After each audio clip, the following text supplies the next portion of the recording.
Thanks for joining us on the Nikki Maduro Show. I'm Nikki Maduro. She is Kim McAllister. And thank you for joining us on this Thursday. I have been following a lot. My week has been kind of interesting. We have been following a lot of hearings with the Attorney General Bondi, and then it's been like Olympic coverage. And so she's a piece of work. Woo. You know, it's a lot of nonsense from Bondi. So we're going to start with that. And then we'll squeeze in a little bit of the Olympics. And of course, I want you guys to take on the Super Bowl. I know it's been a while since Sunday, but we have to talk a little bit about it. Yeah. But before we do that, you guys, as always, please click that thumbs up button to show your support for the show. The super chat and super stickers are always up and running. That's a way for you to support the show. And if you do it during the live portion, we read your comment live on the show. And we are here because of you. So thank you to all of our supporters, both here live on the show with the super stickers and on our PayPal, because we love PayPal, and our Patreon subscribers. You can find all the ways to support the show in the show notes. So thank you guys so much. We love you. Okay. Yes, she's a complete asshat. Pam Bondi is just absolutely ridiculous. If you didn't watch any of the hearing, she is being grilled. She was grilled. What was it, like 5 hours over the Epstein case. And what we talked about last week, Kim, the lack of any convictions. It's like this name coming out and that name coming out. Who's being arrested? Who's facing any sort of actual consequence? And this was the I think straw that broke a lot of people's back when it came to, you've got to be effing kidding me. She was asked why nobody's been convicted, and this was what she brought up instead. The Dow right now is over. The Dow is over $50,000. I don't know why you're laughing. You're a great stock trader, as I hear, Raskin.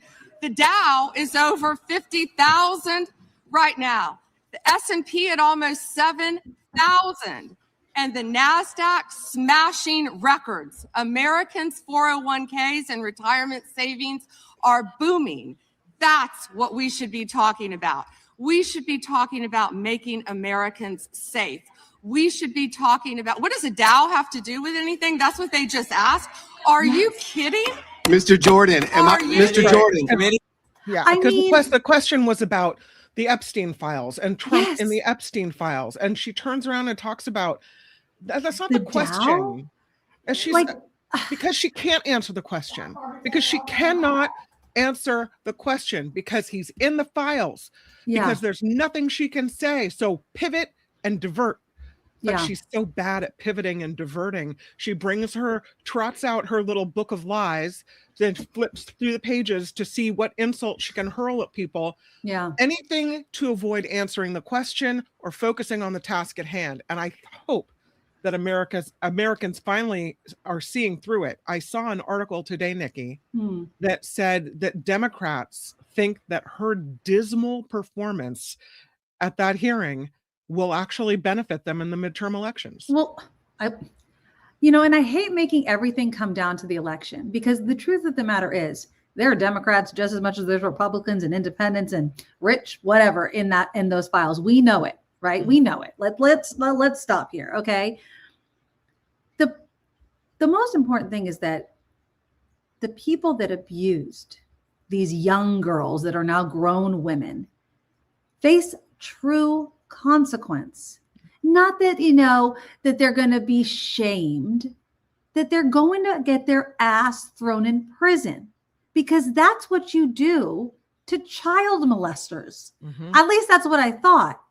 There was this other moment, and you saw it in the picture that I posted for the show, of some of the victims that were at the hearing. And, Pam Bondi was asked to turn around and apologize 3 times to this woman. And she says, I'm not going to participate in the theatrics.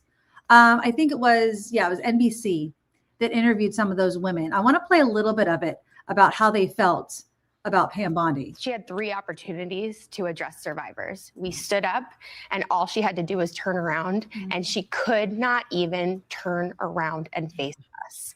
For so many years, and I can't speak for everybody, but for me, I felt like such a ghost walking through Epstein's mansion. I felt like there were so many people who saw me. There were so many people who should have spoken up. And instead, I felt like I was less than nothing. And now to not have AG Bondi turn around and acknowledge us, it is the exact same type of victimization. It's horrible. Charlene, what did you think of that moment when you all were standing there and she was asked by one of the members of Congress to turn around and address you? I felt really degraded. I felt that she's not taking at all any accountability. She's not following any kind of transparency. And honestly, the thought that I have is birds of a feather flock together. So I feel like the way that she handled today is often the way that our president or other people have treated us that are really high up. And I felt like she was treating us just like everybody else has in the justice system and beyond. I was looking at you all. The cameras there had shown a view of you in that moment on your feet in front of this hearing room, in front of all of these cameras. No, you're unmuted. There was also this moment during that interview where they were talking about how they were, the Epstein files, the names of some of these rich and powerful men were redacted, but their names were out there. Right. And that they were, that was just, and we've talked about it, that's just another form of abuse. They've gone through it all over again, and how they were just protecting these men for no good reason. And the excuse, well, they had been, their name was in it before, so they were, no, they're protecting these people for no reason except they want to. And for Trump to say, you know, that he was going to, you know, stick it to the Dems and the it's just a lie. It looks like a cover up because it is. It honestly is. Do you remember Hillary Clinton's basket of deplorables? Yep. Exactly. And how MAGA was all upset. Oh, they're calling us all deplorable. And, you know, you're lumping us all in together.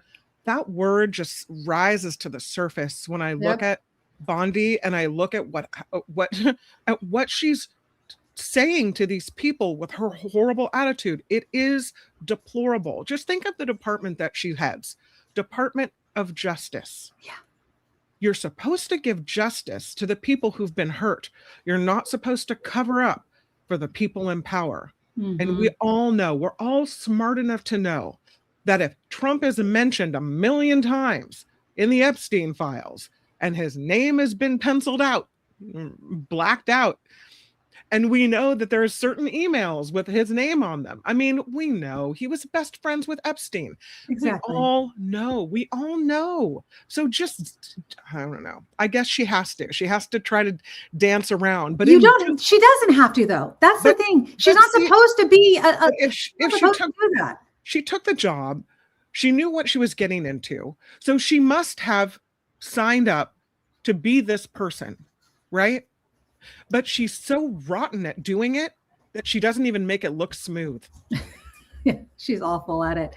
Harry, thanks for the $5 donation. It's amazing how Bondi found the time to protect the identities of the elite and ran out of ink when it came time to protect the survivors. Exactly. Right. Exactly. Howard Lutnick, the Commerce Secretary, lied about how much he knew. We thought he was a creep. Boy, we thought, I looked at my wife and I thought, boy, is he a creep. We're never coming over here again.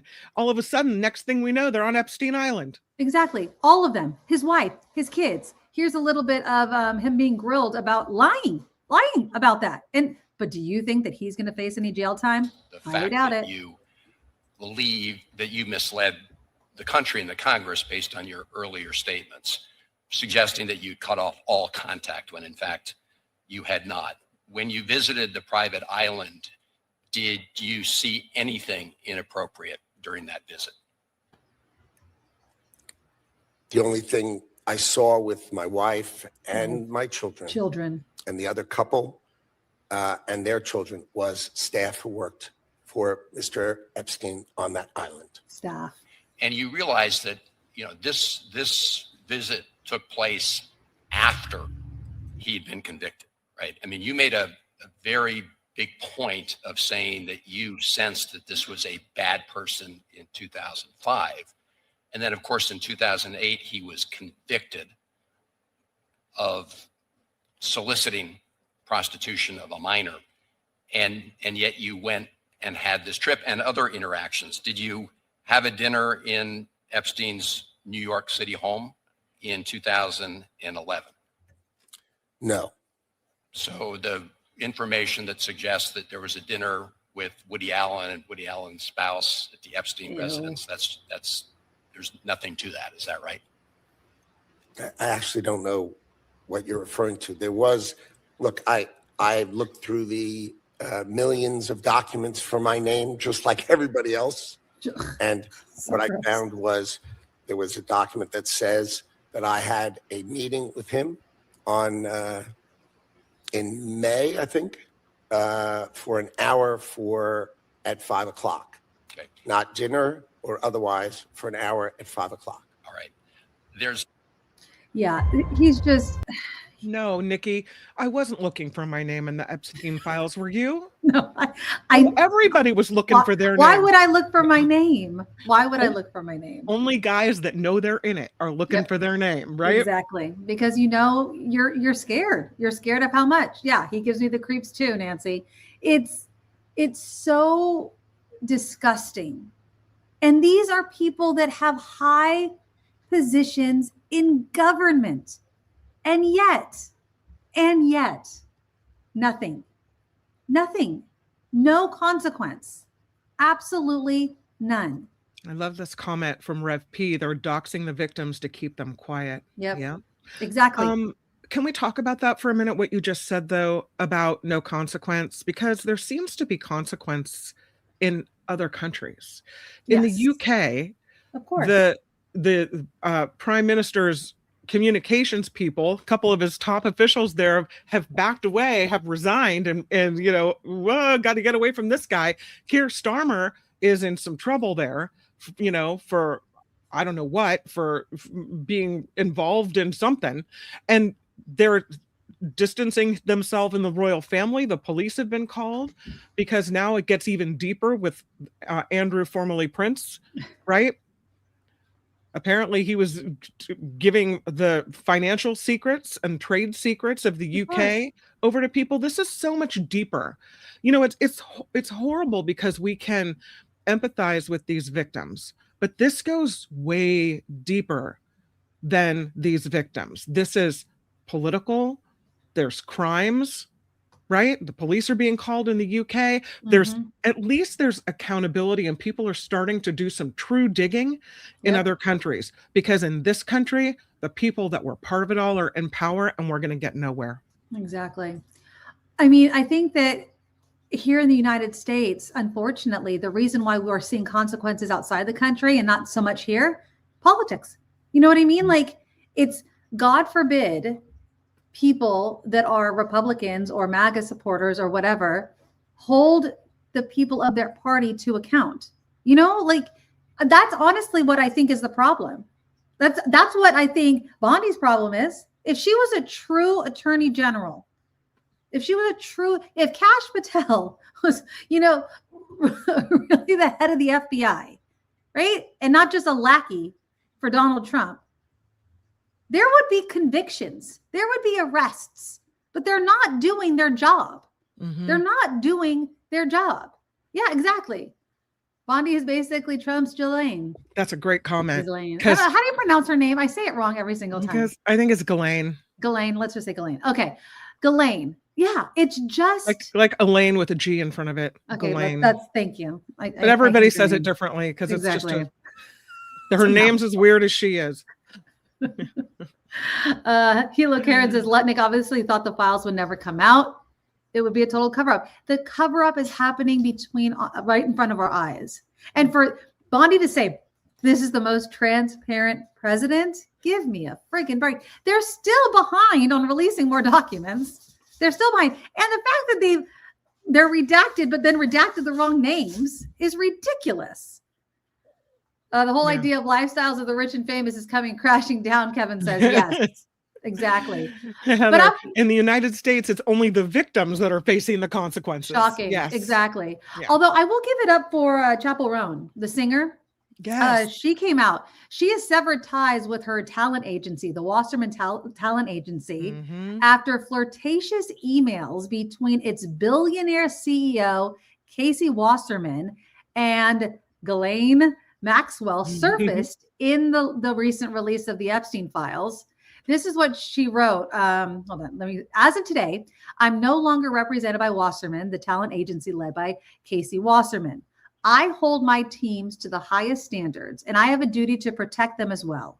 No artist, agent, or employee should ever be expected to defend or overlook actions that conflict so deeply with our own moral values. I have deep respect and appreciation for the agents and staff who work tirelessly for their artists, and I refuse to passively stand by. Artists deserve representation that aligns with their values and supports their safety and dignity. This decision reflects my belief that meaningful change in our industry requires accountability and leadership that earns trust. I mean, that's putting your money where your mouth is. You know what I mean? Like, screw you, dude. And she's a huge artist. This is a no-name artist. That's a huge loss for that talent agency. It is. And you would think then that after Chappell Roan comes out and says, I'm going to have some ethics here, and I'm not going to participate in this company where this guy is in charge. Look at the what happens the next day. The Los Angeles Olympics Committee backs chairman Casey Wasserman amid that doesn't surprise me at all. Because so wait a minute, there's a music artist that has some ethics, but the Los Angeles Olympics Committee doesn't care. Oh, what? Because again, rich, powerful people. You know what I mean? Like, Chappell Roan's one person. You think the Olympic Committee doesn't have their fingers in a million different pots, right? Like, it's insane. It's just insane. People should throw a fit. People should protest this. People should write to the Olympic Committee. We have to start holding these people accountable. Yeah. Done. And he might seem like small beans, small potatoes, but I'm sorry, Nikki. I'm ready for people to have to start resigning from things. I'm ready for people to start having to face some consequences here. Well, okay. Now, what do you think about this though? Because when I read the headline, I was like, well, at least I don't know how I feel about it because I hate him. Elon Musk vows to pay legal fees for any Epstein victim who speaks the truth. I will pay for the defense of anyone who speaks the truth about this and is sued for doing so. So there's NDAs apparently, or, information that some people may not want to come out with because they're afraid that they're going to get smeared or sued or whatever. I don't know how I feel about this. He's in the files. His brother's in the files. Of course he's in the files. So it seems very I'll pay for anyone's exactly. It's a "Methink thou doth protest too much" a little bit. Let's get ahead of this in the PR campaign a little bit, right? But again, I don't know if he's going to use his money. I'm fine, but again, I think that there's something else going on underneath there. I just hate the fact that the victims, like we said before, are being victimized once again, and we have 0 arrests. 0. Like, how do we have no arrests yet? None. Not one. How is that possible?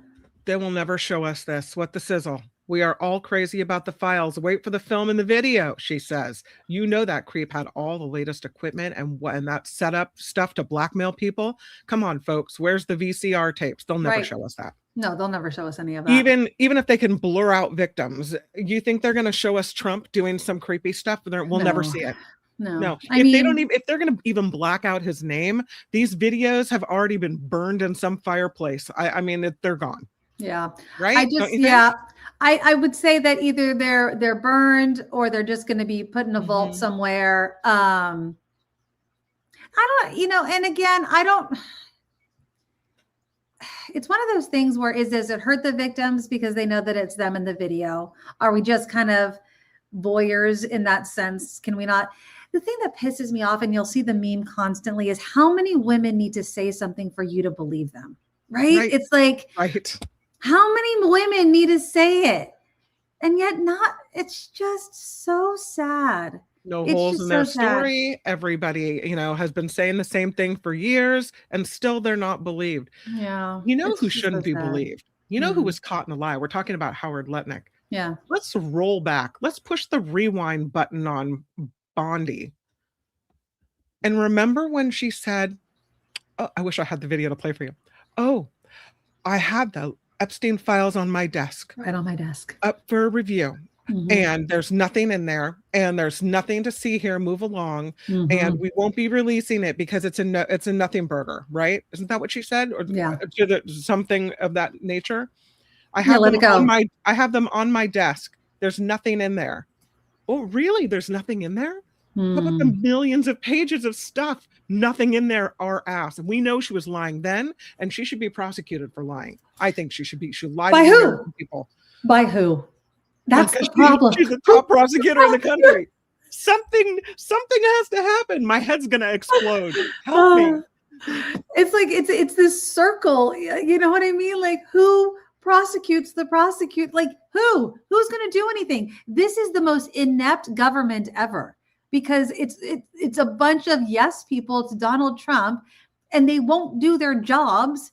It's so asinine. And again, nothing is getting done. So the Epstein case, we have all of these files out, we have all this information, but no one's getting arrested, right? Nothing is moving forward with that. So that's, even though we're having the information, it doesn't actually matter. At least at this point, it doesn't seem to, because nobody's facing any real consequence. Even if like someone like Howard Lutnick's damn name is in there, proof that he went back after he knew all this crap about Epstein, he still has his job. Like, what the fuck are we doing? Like, it doesn't matter. It doesn't matter, apparently. So, I don't know. I just don't understand. And then we have this election coming up. Right. And you, like you were saying earlier, Kim, this is supposed to help the Dems in the election. Is it? I hope so. A lot of things are supposed to help, the Dems. I would hope so, because this friggin' administration sucks. I mean, I do not know Trump's numbers. Gallup doesn't even want to do polling anymore. No, they're like, yeah, we're going to back away. We've been doing it for 80 years, but we can't even. They're like, we're done. We've been doing it for decades, but we're done. Like, they're so fed up with this shit. Trump's numbers are so bad, but I'm still so freaked out about the midterms. This SAVE Act has passed the House. If you don't know, the SAVE Act is what we've been talking about all the voter ID stuff and blah, blah, blah, blah, blah. Which again is stupid, but it's going to go to the Senate and we'll see what happens there. House Dem reveals truly astonishing number of Trump mentions in unredacted Epstein files. He's mentioned so many times that if it was Obama or Biden, they would already be in jail. You know what I mean? Like, listen, I know there are Democrats in the files. Of course there are. I have no doubt that Bill Clinton's in there. Sorry, Bill, but if the shoe fits. We know he is. We know he is. But who is the president of the United States? Who is the person sitting in the seat of power? That's the biggest problem, right? Bill Clinton needs to be held accountable, but Bill Clinton is sitting in retirement in a lounge chair somewhere. We've got this creepy crawler making decisions for the American people. Yeah. So this is like code red. If you didn't care about the Constitution, if you didn't care about threats to our elections, if you didn't care about starting wars with other countries, sweeping in the middle of the night and plucking out heads of state, if you didn't care about any of that, if you didn't care about ICE killing people on the streets of America, you care about this?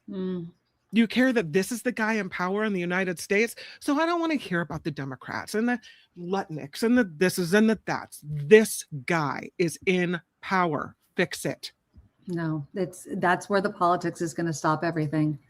Debbie says, and thank you for the $5 donation, Debbie. If I was unsure about the PP tapes on Trump before, I really believe it now, especially with Russia in the files so much. Yeah. She's so right. Right? You know, there has to be something like, I don't know.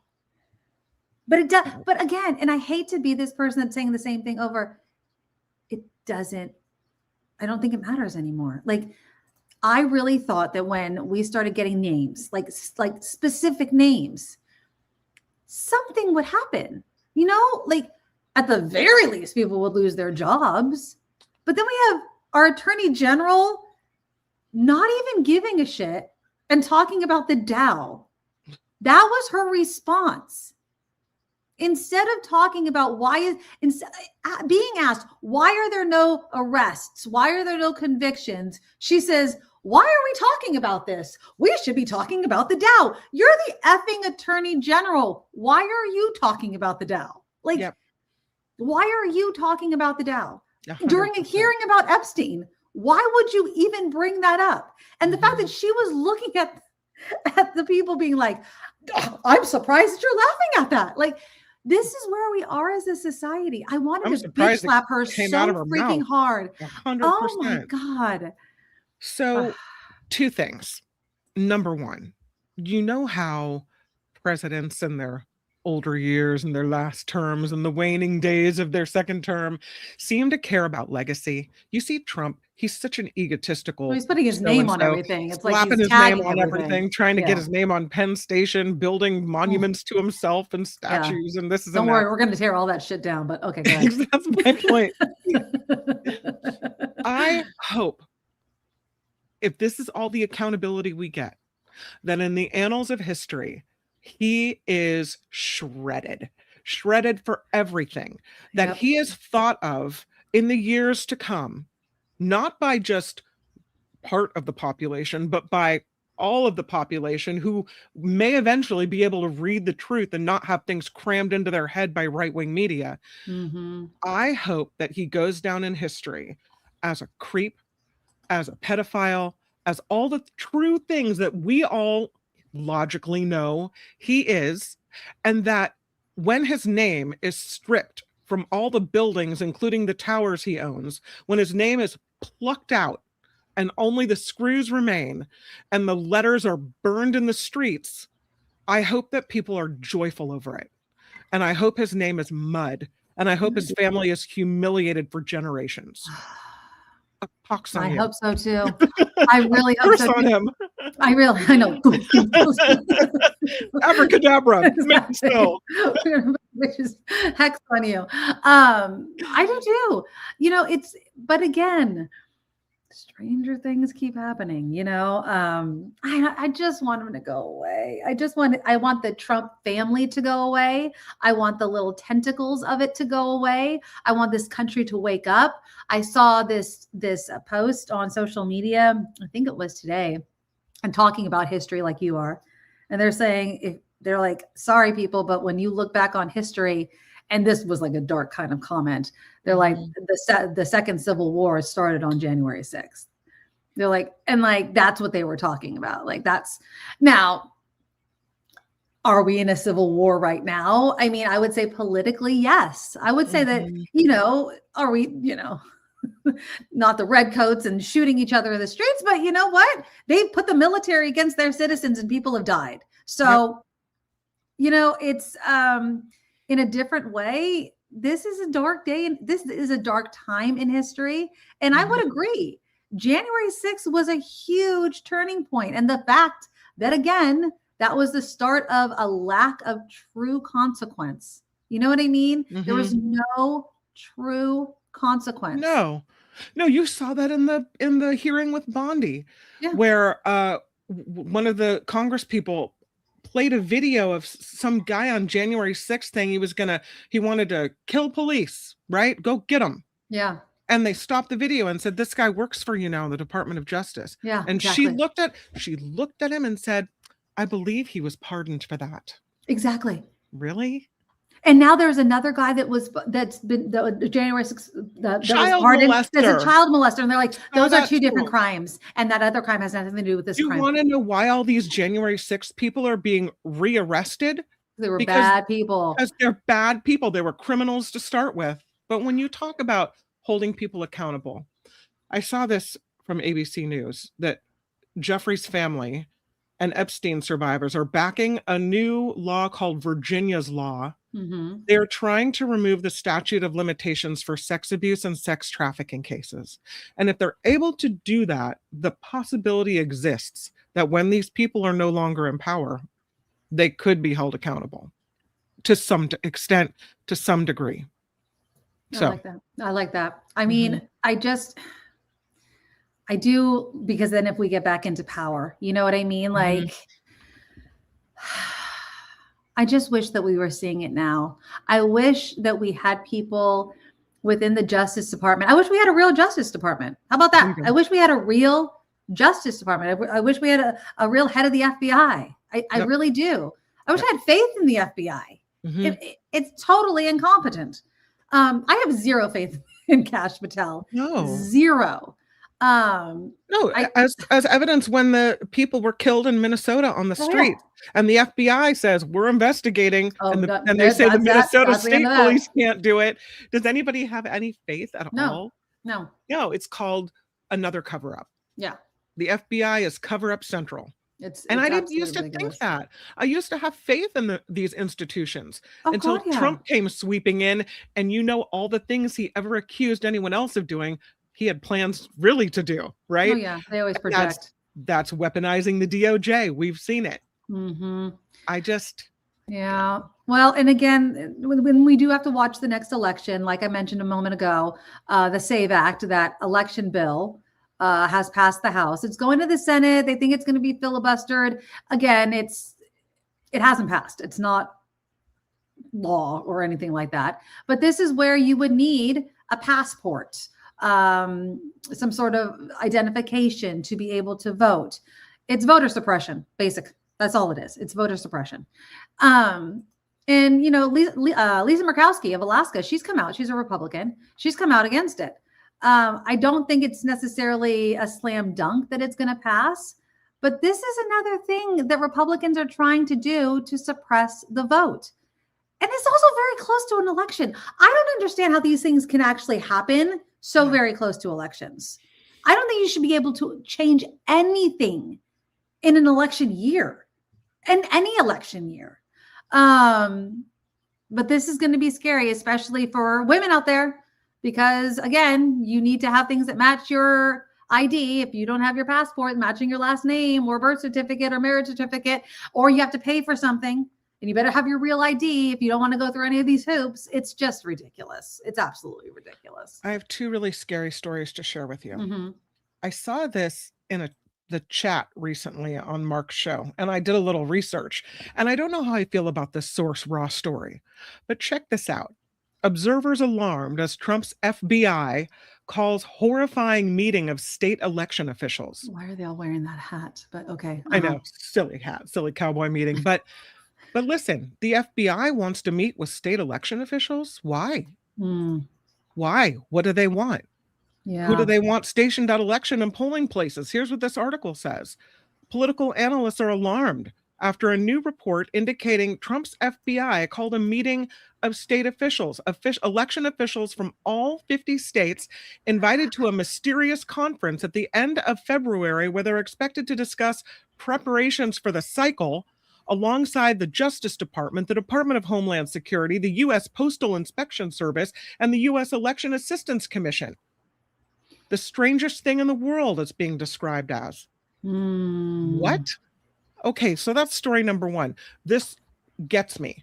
This I think that's very perplexing and something we do not look away from, right? Right.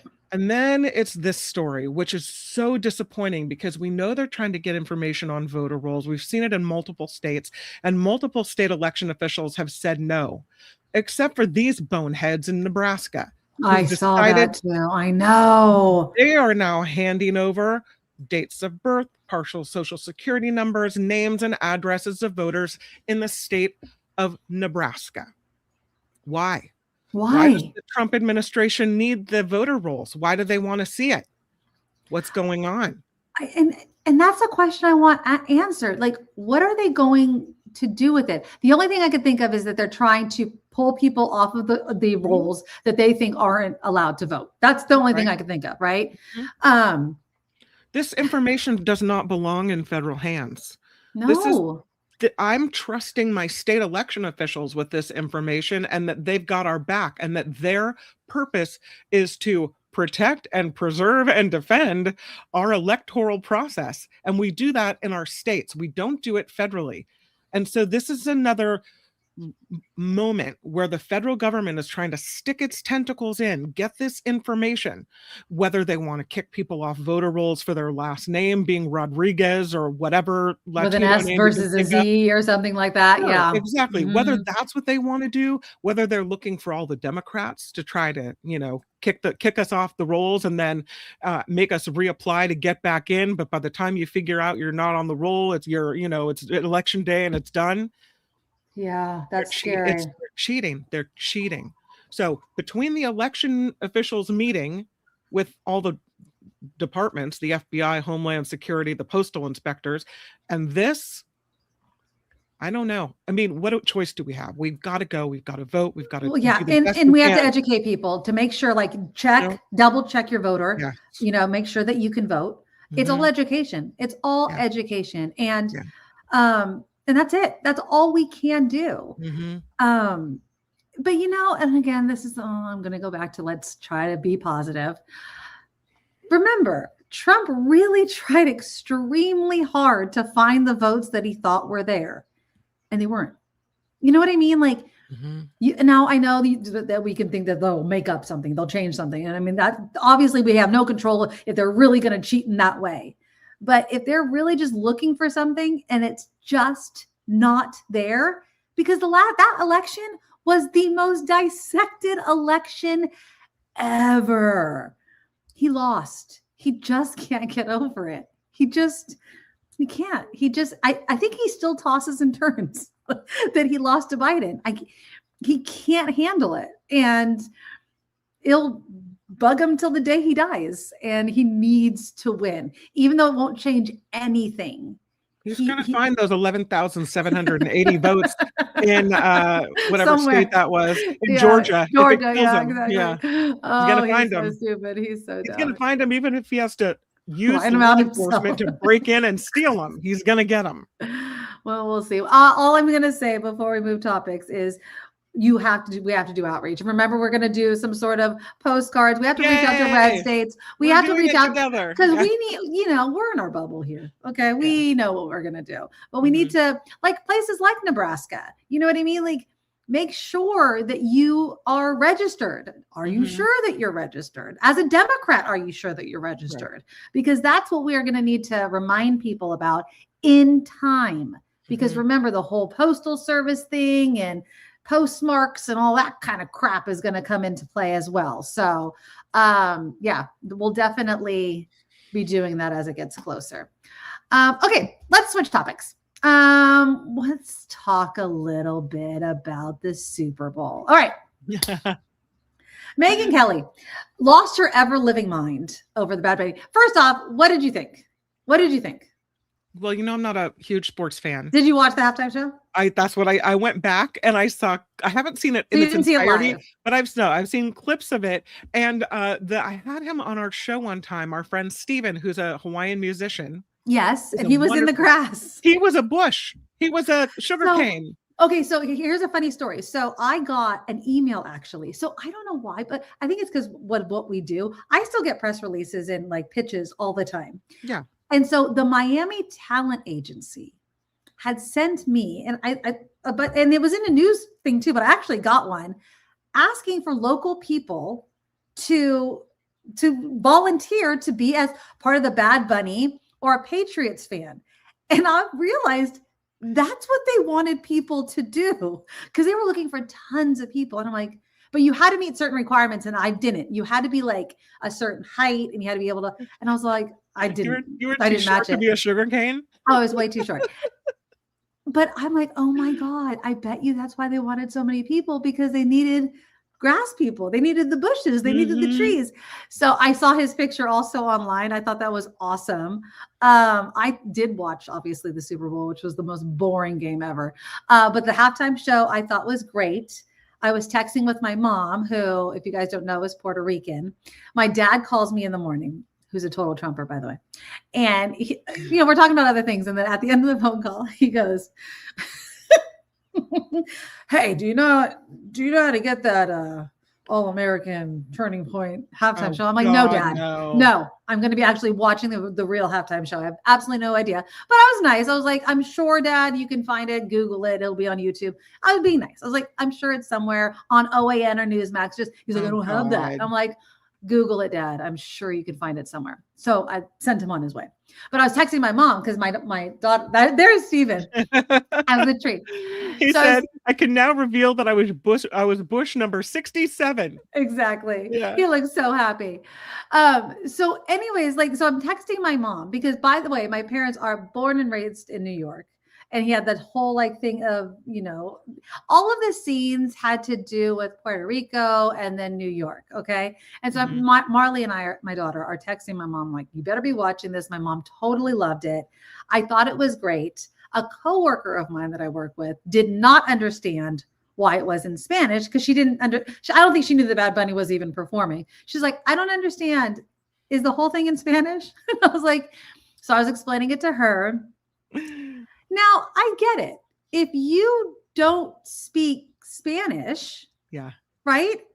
It could be hard to understand. And this is how I explained it to my coworker.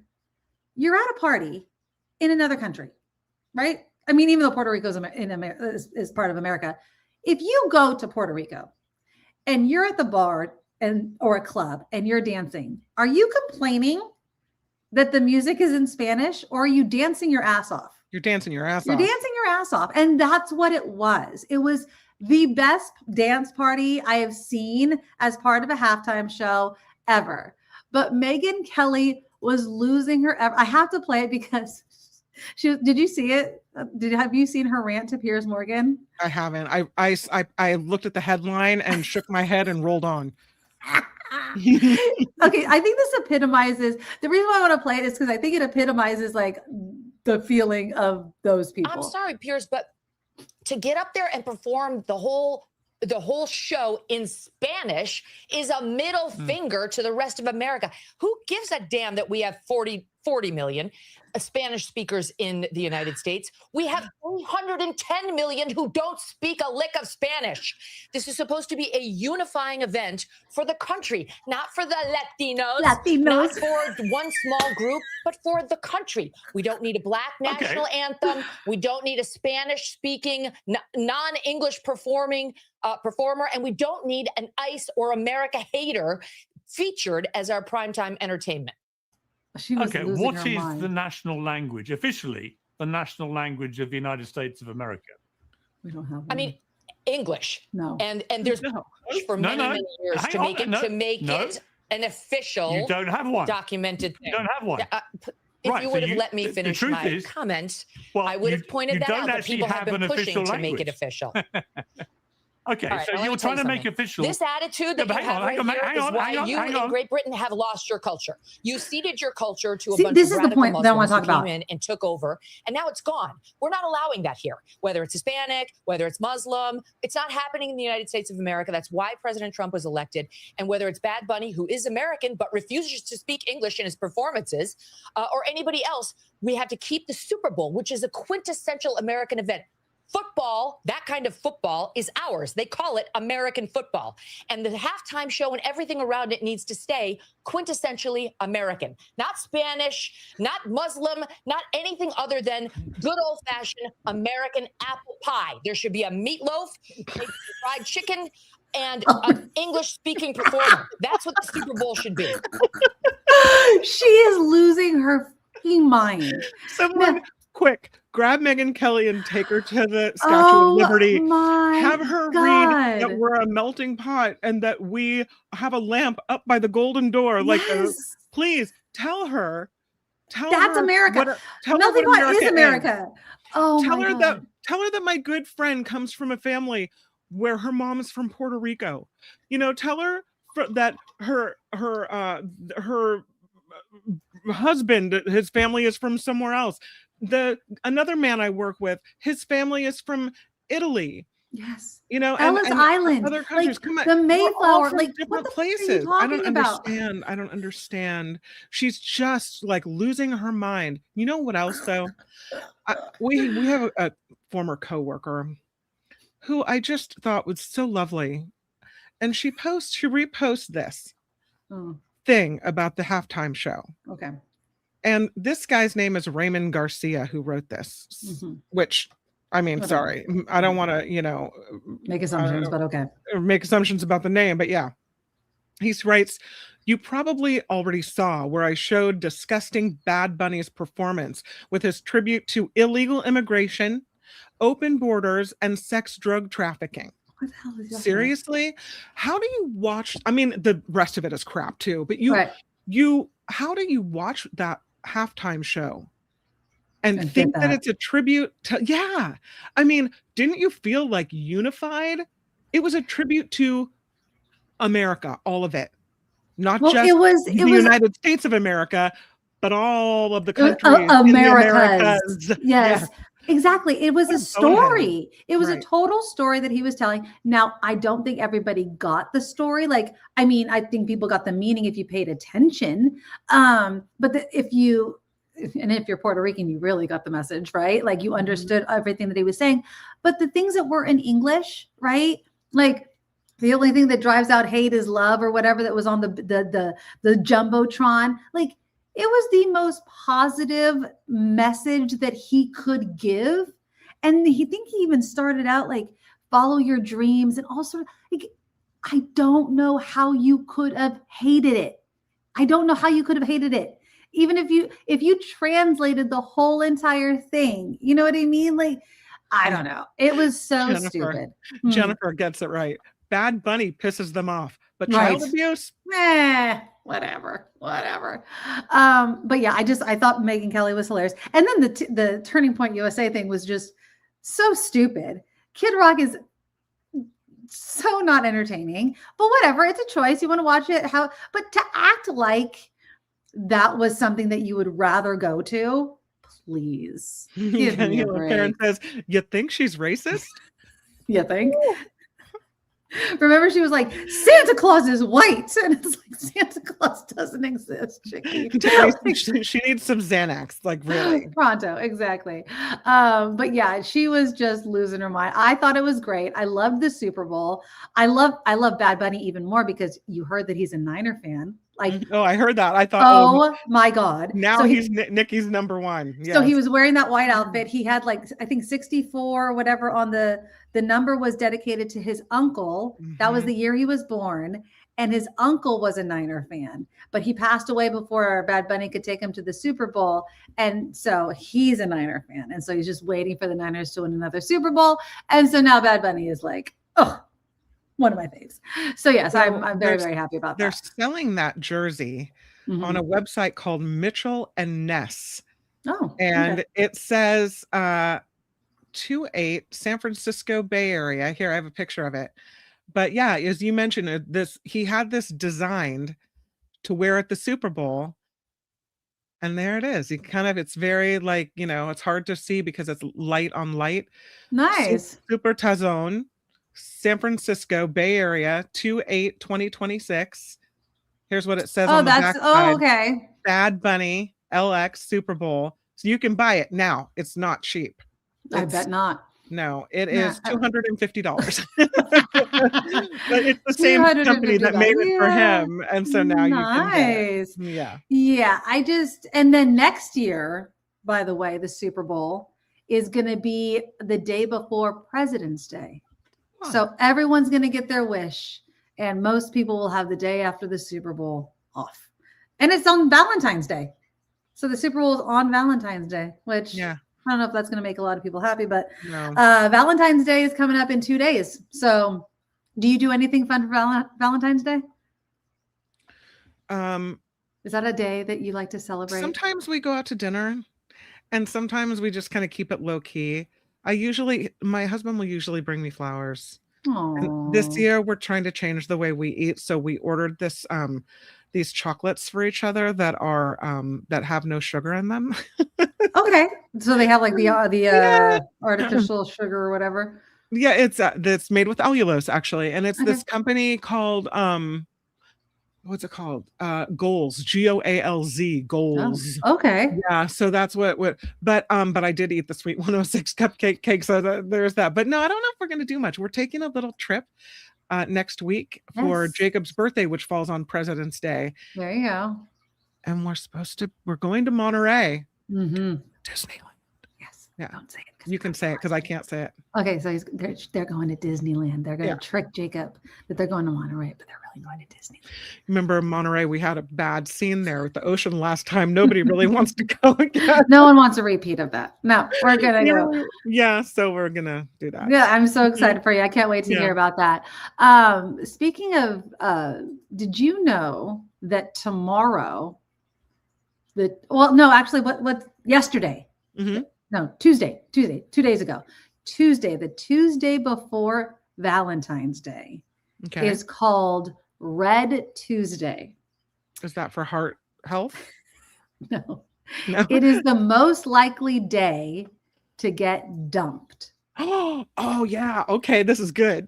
Because people that don't want to celebrate Valentine's Day, they're going to dump your ass so that they don't have to take you out to dinner. Well, they don't want to pay for the flowers. They don't have to buy anything. They don't have to buy anything at all. I think Valentine's Day is hard. Would you rather, if you were going to do something, would you rather on Valentine's Day go out and have a fancy meal or stay in and like watch a movie?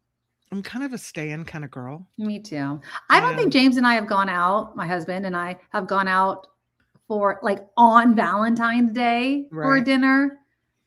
And I know I'm going to say this and he's going to be like, we did it like 2 days. I don't think we've done it. We usually cook something yummy at home because it's just easier that way. And it's cheaper because then you're just fighting the crowds and everything like that. It's just, it's too much. Yeah. And another thing that's getting popular is the Galentines. That's tomorrow. I just learned that today. It's the 13th is Galentine's. So they did a survey of 2,000 women who were over 21 and up, found that women are officially more in favor of gals night outs or Galentines than nights out by themselves. Leading up to Galentine's, a research firm conducted a study by Cabot Creamery, which is an ice cream company. And they uncovered the women's formula for the perfect night in. Girls' nights are more important than ever. They said having quality time with their best girlfriends is the ultimate bonding experience. And when they feel most like themselves, casual outfits are most popular. Obviously, you need to wear your PJs. 35% even feel that pajamas are the most ideal. Quality conversation, good food, and of course, drinks. Zooming into pairing preferences for the perfect night in. Cheese and crackers on top, followed by cheese paired with meat, fruit, and wine. I've never done a Galentine's. Neither have I, but I'm into it. It sounds like it's a good time, but it wouldn't take too much talking into. No, it would okay with that. It definitely would not. But I like the idea for this, especially for the single ladies, because there's a lot of young women that are not having dates on Valentine's Day. Like they're sitting home. They were hoping to be asked out and they didn't get asked out and they feel like Valentine's Day is rotten. Exactly. And so to take it into your own hands and have a Galentine's Day where you're not sitting around waiting for anyone to ask you out. Yes. I like the turn around of the power on that one. Exactly. And you know what? I think also just the fact that girls, and I will say this, I think that I'm hoping at least that men in this day and age are able to express, I don't want to use the word love, but affection towards their guy friends more, or feel more comfortable to do that. But I think that, just being able to express love to the same sex in a non, sexual way is important, right? Yeah. Like you have to maintain your adult relationships. It's very, very important. They say it over and over and over again. And so I think Galentine's, and then if the girls are out, then the guys can hang out if they're so inclined. It's important. Mm-hmm. And then there's other people who just make Valentine's Day whenever they want it to be, right? Exactly. Love me every day of the week. Mm-hmm. Josh says, I have to work a double on Valentine's Day and a matinee on Sunday, but we both have next week off. So I don't give an F about the calendar day. Exactly. Yeah, I dumped my husband before our wedding anniversary. I couldn't stomach picking out another anniversary card. You know what? That's when you know it's time. It's time. Have you know what? I feel that so deeply because it's sometimes like when you're picking out cards for people, it's very personal. You're like, does that really resonate? Does that not really resonate? Right. And if you're not in love with somebody and you have to pick out an anniversary card, that has to be hard. I'm a card person. I love cards. You're not the love of my life. Like, how do you get that card? I think they have actually dumped cards. I think you have to go to like a special, like an actual Hallmark store, or like one of those specialty stores, but they have cards that will be like, I'm dumping your ass. Like, I think they actually have something like that right now, which is really, really funny. Is there a greeting card that you either gave or was given to you that sticks in your mind? Like just one card that was so cool that you've never forgotten it? Actually a recent one. And it's more not what the card said, but it was what was written in it. And it was my daughter wrote it to me. And she had said that like I was I was her best friend, and that she can tell me anything. And thank you so much for being there for me. And it just, if you have teenage daughters and they can be kind of ornery with you all the time, I saved that one. Yep. And then the other one is and James and I have done this, I think a couple of times, where we've actually picked out the exact same card for each other. And we've done that a couple of times. And that always cracks us up. We're like, oh, we had the same idea. So we've done that. And that one always makes us laugh because we're like, oh, we say the same thing. So it's funny. Jennifer with her own card. You're working on my last nerve. I'm thinking of leaving you. Happy Valentine's Day. Exactly. Speaking of that, did you see? I'm going to play you the video. Okay. Did you see this Olympic moment of the Norwegian? Yes. I have to play it, of the guy that used his Olympic moment to cry over cheating on his girlfriend. Finish in biathlon, Sturla Holm Lagerud made a tearful plea for forgiveness on live TV. 6 months ago, I met the love of my life, he said. But 3 months into the relationship, he cheated on her. Tonight, the Norwegian biathlete got a response from his girlfriend. In a statement to a Norwegian paper, she wrote, "It's hard to forgive, even after a declaration of love in front of the whole world." Lagerud said his girlfriend ended their relationship before the games, but he hoped she would realize how much he loves her. Today, the unnamed woman thrown into an Olympic whirlwind wrote, "I did not choose to be put in this position, and it hurts to have to be caught up in it." The love life drama has gone viral with mixed reaction. That was our breakfast conversation this morning. I mean, at least he's putting himself out there. I respect it. Some siding with her. I think it wouldn't work for me, but I wish him and her the best. Lagerud was asked if he regretted getting so personal. Maybe there's a chance that she will see what she really means to me. And maybe doubling down. The emotional moment captivated the world. There are some things that even a mea culpa and a bronze medal might not be able to fix. Stephanie. Okay. Would it work for you? If a guy, now again, this was 6 months ago they started dating. 3 months in, he cheats on her. Okay. So they weren't even together that long. 3 months in, he cheats on her. She's like, F you, dude, I'm out. And then he wins bronze in the Olympics, and he's like, "Take me back. You are the love of my life, and I regret doing this."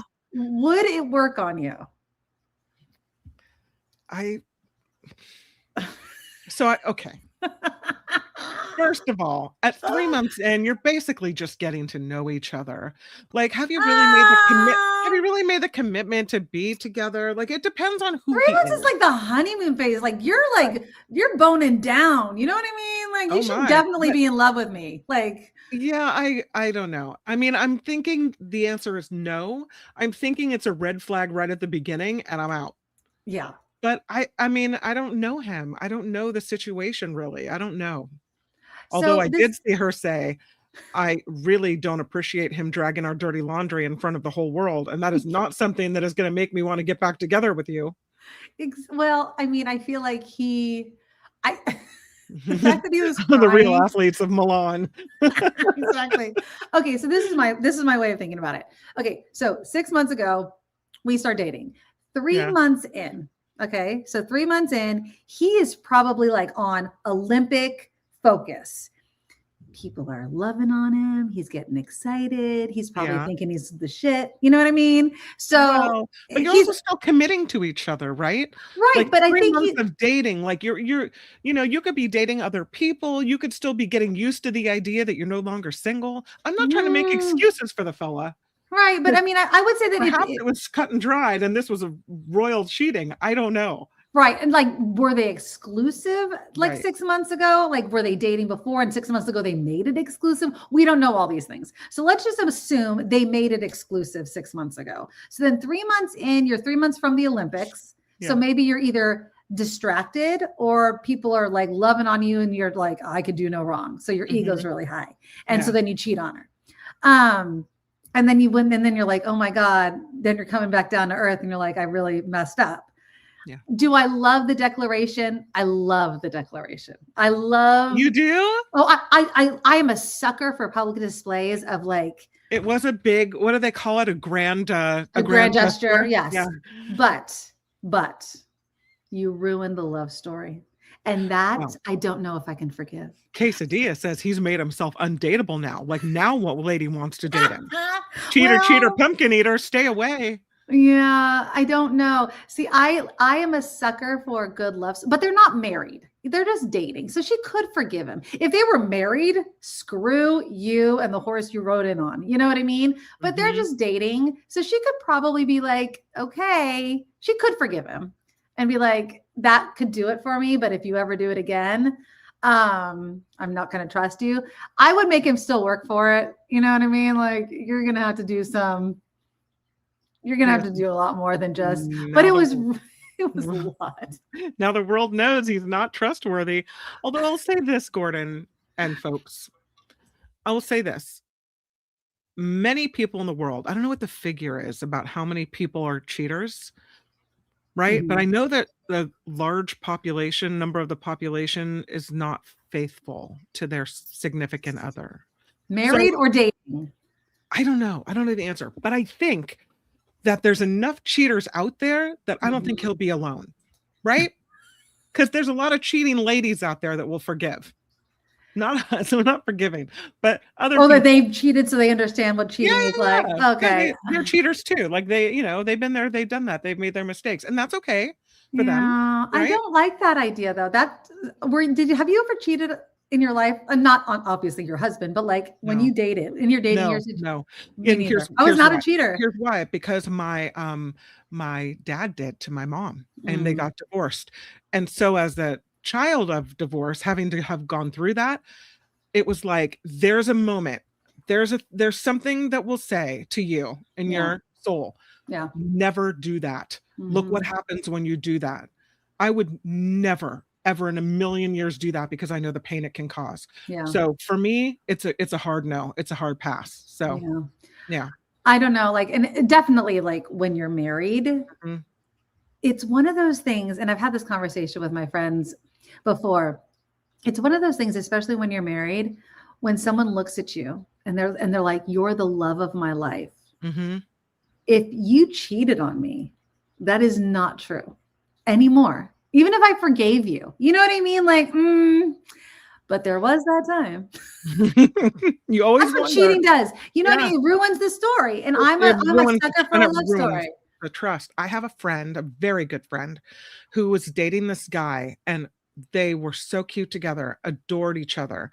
And he was scared of marriage, and the relationship had gotten to a point where it was like, it was a moment where it was time for him to move to the next level. Right.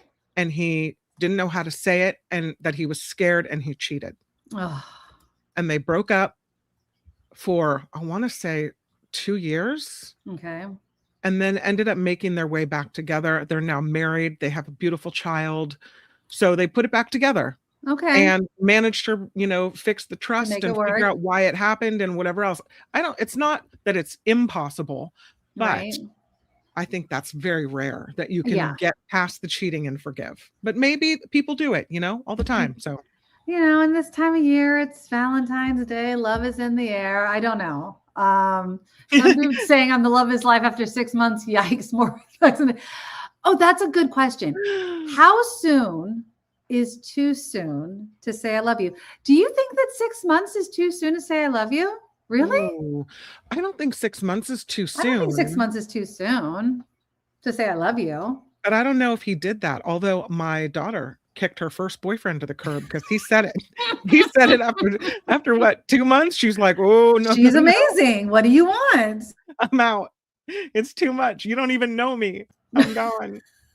No. Yeah, it might give me the ick if a guy was like 2 weeks in, I love you. I'll be like, I had a guy that was really, when I went to in junior college, there was this guy I met, and he just really wanted to date me. And I was too nice. I know you guys don't think that I was that I could be too nice, but I was too nice. And I could not. Exterior has to build up over time. I could not give this guy a stronger hint. You know what I mean? That I just wanted to be friends. And he wanted to date me, and I remember he came over to my parents' house because I was still living with them. And my two best friends were over. And he was laying it on so thick with them. And I was like, you guys are going to have to do it for me. You are going to have to make it clear that I do not like him. And he was just like, oh, she is just the one. And they're like, no, man, we hate to break it to you. You know what I mean? And I was like, you had to, and he's like, she's the nicest, blah, blah. And they're like, she's awesome, but you really got to pull back, dude. And she's awesome, hard. but she's also not for you. Exactly. It can be Mama there's too much, Mama says, my husband proposed after 5 months and our 10th anniversary is this year. Yay. Well, I guess when you know. Sometimes. Yeah. That's rare though. I would say that that's a rare thing. Cheat on me once, shame on you. Cheat on me twice, shame on me. Exactly. So, I mean, with the Norwegian guy, he only did it once. Do you forgive him? I would say if he just came down the mountain, it's his first interview. You've just won the bronze medal. How are you feeling? And he breaks into tears saying he misses you. Maybe give him a dinner. It was his. I agree with the U.S. athlete who said, I got to respect him for shooting the shot, right? You for shoot taking your his shot. chance. You know what I mean? Maybe have a conversation. I love Deidre. She's like, nope, bye. Bye. Hasta luego, señor. Oh, that's funny. Vicky has a friend who's been married 13 times. No, there's something wrong there. Your friend is the common denominator there. There's something wrong there. I don't know. It's too much. No. Deidre, wild child, dated multiple people at the same time in my early 30s before I met my husband. No, but that's just dating. Because we were all casually dating. Yeah, right? that's dating. And that's fine. As long as people know you're not in a relationship with them. If you make a commitment to someone, that's when the rules change, right? Yeah. I would say, but that's the problem. And that's the problem with dating nowadays. It's as if you go on one date with somebody, they think that you're theirs, right? And how do you date somebody else? The problem is you also can't start doing physical things with people left and right, because then all of a sudden it's like, well, they probably think that you're into them like that. So you shouldn't do that. Every relationship is different. Yeah, exactly. I don't know. I'm just glad I'm not single. Josh says it would have been better if he had an I still love you banner trailing while he was skiing. I know. There's too much wind drag on that banner, Josh. He had to do it a different way. And does the crying give you the ick a little bit? It's like, I love a guy that shows emotion, but it's like, dude, you cheated on me and I'm supposed to feel sorry for you. Like, I was the one that was crying. You don't get to cry. I get to cry. You know, I don't feel sorry for you. Stop. What's the sizzle says? I don't think I could marry someone who'd been married half a dozen times. Where does this person find these marriage happy people? Hey, you know, I don't know. I have a friend. I would love to see her get remarried. It's hard out there. It's I don't know where you find people. Honestly, Heather's engaged to Steve, and it took 8 years to get to this point, which is really lovely. And I think there's something about like a long relationship like that when everyone's kind of like, oh, when you know, okay, when maybe they're just fine not being married, and then all of a sudden they get married. It's kind of like a grand celebration. It's even more exciting. Yeah. I don't know. That's how it feels to me, Heather. I'm excited for you. Exactly. I'm very excited for you. Congratulations. You know what I mean? But yeah, no need to rush into things, right? Exactly. Like you don't have to. I think at a certain age, you know what you want.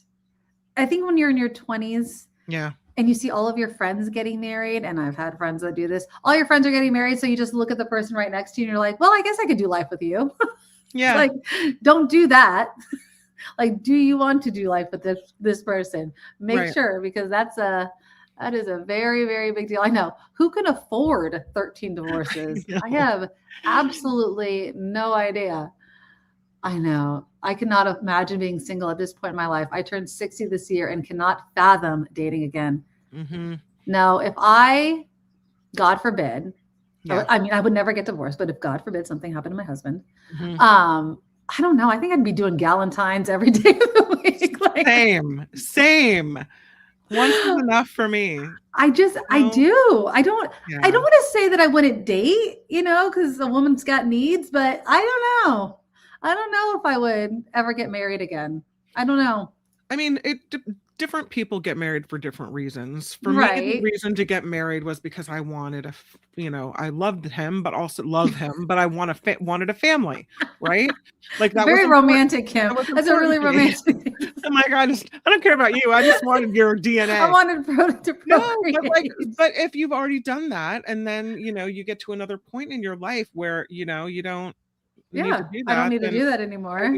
You're secure and you don't need to. I don't know. I just like, why go through all that again? No, I don't think I would ever. Well, I've already been in love. Like I've satisfied that. I've had the love of my life. Like, do I really need to do that again?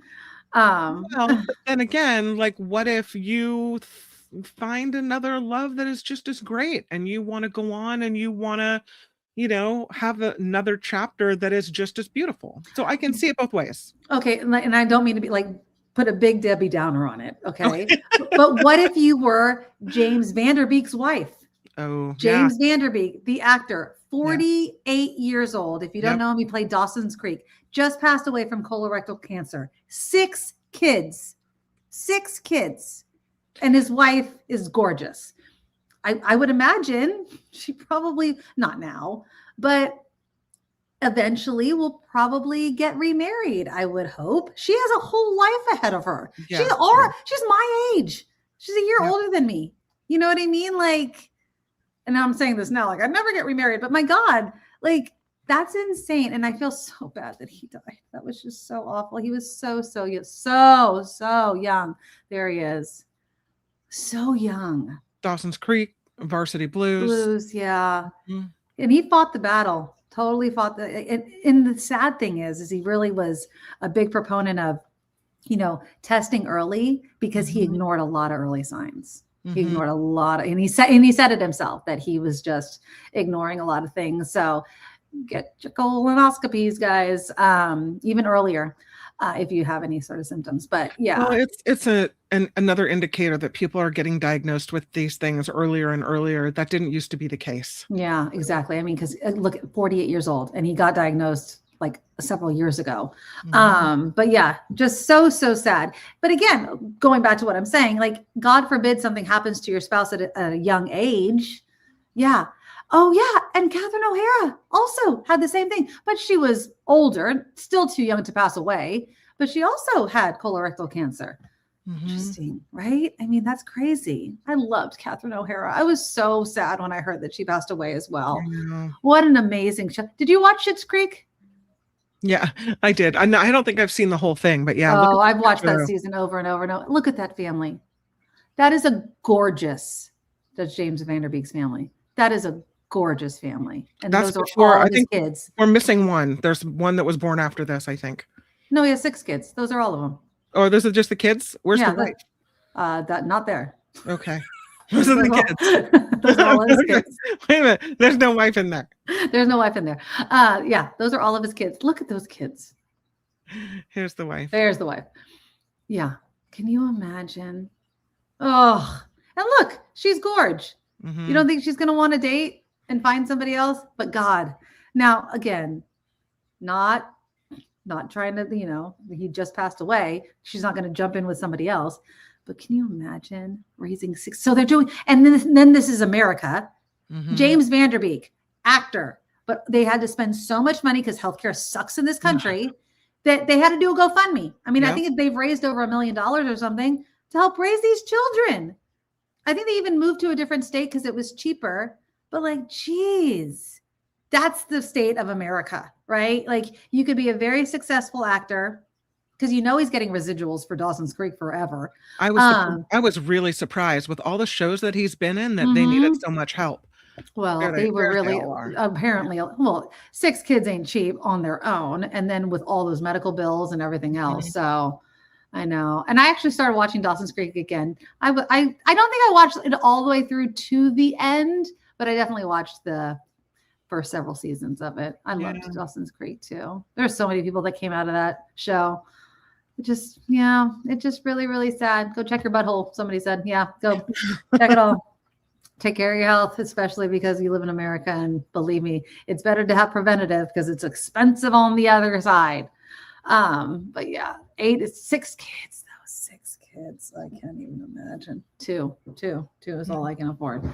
Absolutely. Okay, well, that's our show. Sorry to bring down. I have one. I have one more thing. Okay, good. Is it uplifting? Because I didn't want to end it on a downer.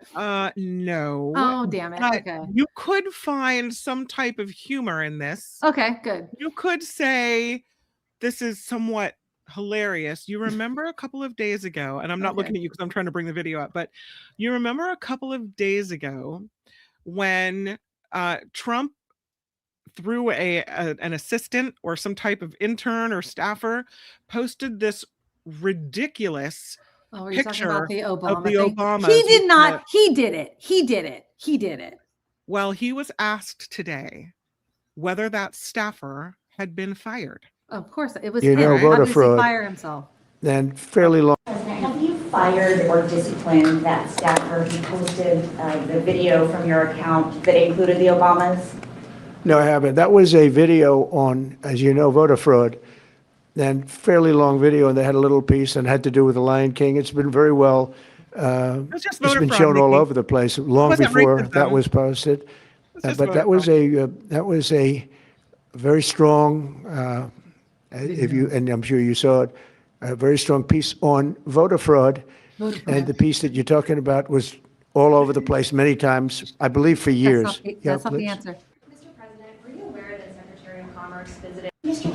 So he didn't answer the question. No, I found that to be hilarious. It's voter fraud. It's the voter piece fraud. on voter fraud. There's no racism involved at all. So I had to show you that. He posted it. I'm sorry. I don't know this for a fact. He posted that shit. I'm so sorry. He posted it. He always blames everything on some mysterious staffer. There's never a name.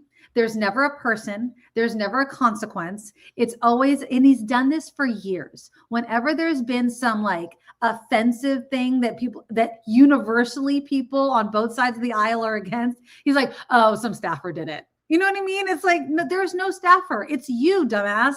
It's he's not going to apologize. He doesn't believe in apologizing, right? So no. And it was so offensive. And I love how Tim Scott is like, well, if the president did do this, are you insane?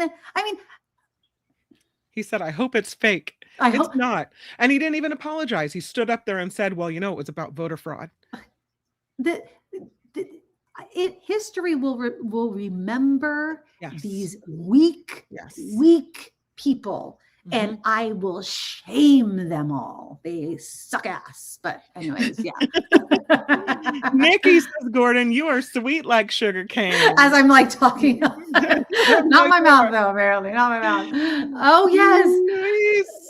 Kid Crab called Jay-Z an NFL DEI hire. Jay-Z is literally a billionaire, has won 27 Grammys, first solo rap artist in Rock Hall of Fame. What the hell has Kid Loser done? Exactly. And they literally did their own DEI show, right? Like they wanted their own special show because they didn't feel like they were represented enough. They're so stupid. They are so stupid. But that's them. They protect everything, that they want to do. That's it. That's all that party does. And the amount of online debate I had with people after the Bad Bunny thing, where they're like, all of a sudden, if I don't like Bad Bunny, I'm racist. And I'm like, no, you don't have to like Bad Bunny's music, but because obviously there's been many halftime shows where people are like, I don't care for that music. I don't care for, of course, but to create an entirely different show is totally signaling something more than you just don't like the music. And to say that it's not is being completely disingenuous. Like, shut up. That it was, and to then choose Kid Rock, give me a break. Yeah, Give we me a can't. freaking break. It's so sad that we're now at the point where we can't even watch the same halftime show. And people were upset about dancing and scantily clad women. Did they see Beyonce? Did they see Rihanna? Because I mean, this is who cares? Who cares? Matter. It's It was not, a party. I mean, that cat's way out of the bag, right? Oh my God. Two guys were grinding on each other. They literally pushed their chests up against. One guy that I know called it dry humping. And I'm like, if you think that that's dry humping, I feel bad for your wife. Like that was not dry humping. Now we understand the cheating. I don't know if you know what dry humping is, but that was definitely not dry humping. They were dancing. Yes. Oh my God. Two men were dancing with each other. Like, Gasp. So what? Oh my God. And that's all anybody could focus on. And do you know, grinding against each other and dancing against each other has been around for decades. Like it's people just clutch their pearls over the stupidest shit. Then a few days later, they plucked the pride flag across the Stonewall Inn, right? In New York. So I guess that was a statement. Oh, and I did love the wedding too. I thought that was sweet. I love the kid that fell asleep because there's always that kid that falls asleep at the party. There were so many little things. I loved Ricky Martin. There were so many people. There's all these little cameos. I don't know. I thought it was a party. I think that the people that complain are the party poopers. They're the people that weren't invited to the party, or they were, but they didn't want to go because they were making some sort of statement. And it's like, well, fine, be a party pooper. We invited you, but you didn't want to come. So whatever. They're the Megyn Kellys. I mean, look at how freaked out and uptight she is. Imagine going through life that way. Well, you can't just if it's not for you, chill out, man. It'll be over in a minute, and then you'll get back to the game. What's the big deal? Exactly. I would I would like to tell you that because I need a distraction from all this woe is me that's happening around the world.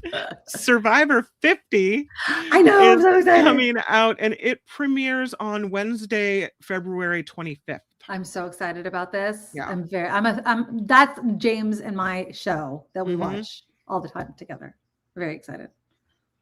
Do you watch it? Yeah, but I don't have my partner doesn't watch it with me. Oh, I'm very excited. He's like, no, I'm not watching that one. There's all kinds of people. They've been doing, if you don't know, CBS has been milking this to death. They're playing old episodes to tease they're playing old episodes of the people that are going to be on season 50.